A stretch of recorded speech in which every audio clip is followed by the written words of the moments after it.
All right, Militia Fitness, we're gonna rock and roll this thing. But first, your joke of the day. If you had to, how would you win a fight against The Rock? Paper. Paper always beats rock.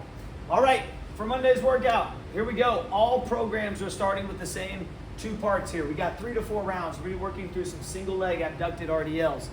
For this position, if abducting your leg on whatever normal contact point you use causes you to round at the back and move at the back instead of at the hips, I want you to either lower your contact point, even if it's all the way down to the ground, or don't use a contact point at all, because we're gonna lose the premise, we're gonna lose the focus, we're gonna end up doing a little bit more tightening of a position that we don't really want, and building a bad pattern. So I want you to be able to focus on pushing the hip back. Then we'll open up the hamstring, we'll open up the adductor on the inside because that leg is abducted. We're gonna do some reverse hypers. If you don't have a reverse hyper machine, kneeling back extensions or some type of a back movement to create blood flow, a little bit of activation. Nothing super fatiguing, again, before we head to deadlifts. And then 20 vertical high jumps in place. Your really goal is 2 feet down. We're gonna jump as high as we can, try to ignite through some explosion.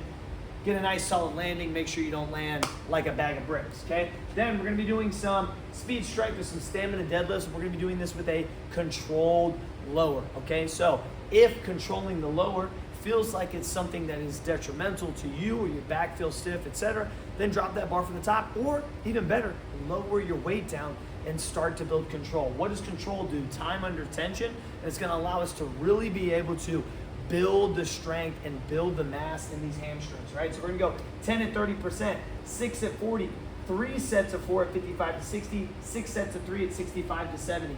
The percentage is there for a reason, right? So following this, at that last set of 3, it should be very manageable, and if it's not, keep it down to the 65 or even back it down a little bit more as we start to build some control, take some big rests. If you're doing TDY, you got as many reps as possible dumbbell deadlifts, and we're gonna do that for 3 total rounds, all right? So the first 2 parts are gone. TDY, you're gonna be following driven. You have a 1,000-meter row, 5-minute bike, or you can head off on a run, okay? So we wanna be able to kind of start this heart rate up. We wanna be able to, it's probably gonna give you about the same minutes about a 5-minute bike, but somewhere around an 800-meter run, right? For part number 4, we're gonna go into 4 rounds. We got these kettlebell hang cleans and these 8-count bodybuilders. These are higher repetition ranges, but it's meant to keep you moving. Hamstrings are gonna be working in our cleans. We're to the hip, we drive, but I want a lot of that hamstring working, and I'm gonna stay pretty high in my position and catch. That kettlebell does require you to have the skill to flip, so if that's a little funky, a dumbbell will do the job. And then 8-count bodybuilders, allowing the body to stay in position, making sure that we stay nice and in control, that we're not flopping all around in those bodybuilders. We're gonna do 50 and 50 high step-ups. This is where we're anchored to the rig.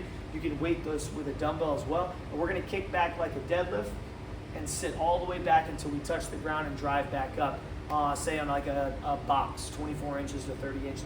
Sitting the glutes back, touching the ground, coming all the way through, feel the glutes. 50 on each side, break them up as needed. We got some back extensions or kneeling back extensions, some type of a back, all right? For iron up, you're gonna go weighted box jumps or high box jumps.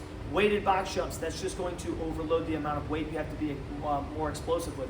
Because of that though, you're probably gonna be on a lower height. It is kind of funky because you don't really have an arm swing, but we're just learning to generate explosion through those hips. It does increase your power. It does increase your box jump. So a fantastic way to mix it up. Or you can go 6 sets of 4 high box jumps. Make sure it's high enough that you can reach. Box jump doesn't matter how high it is if you can't jump on top of the box, right? And then on rest in between should be a step down, shake out, right back into it for 6 rounds, rest in between. Then we're gonna get into some Bulgarian split squats. We've got 8 reps on each side. You can single dumbbell this, you can double dumbbell this, you can body weight this, but I would challenge you that if you've never treated a Bulgarian split squat like a strength style movement, meaning like a barbell back squat where you're trying to push yourself in weight, take a shot at it and watch your legs and your strength continue to grow. Then we're gonna do some landmine glute med thrust where we're creating internal rotation coming out, big external rotation. Fantastic little couplet there. Then we're gonna get some barbell hip thrusts and then some AMRAP without a lockout, hip banded heel elevated air squats, not to bite off there.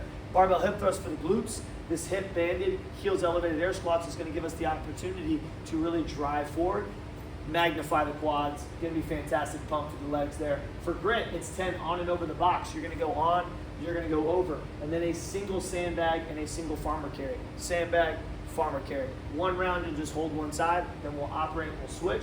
We're working through some athleticism, a little bit of managing and balancing where the weight of the core is holding. And we're gonna do some staggered stance good mornings. Again, some Bulgarian split squats that build the legs, and then do you some mobility afterwards. We got foam roll the glutes in a figure 4 position here but figure out something that's gonna give you some recovery for the legs. Hope you guys enjoy Who Ya Never Quit.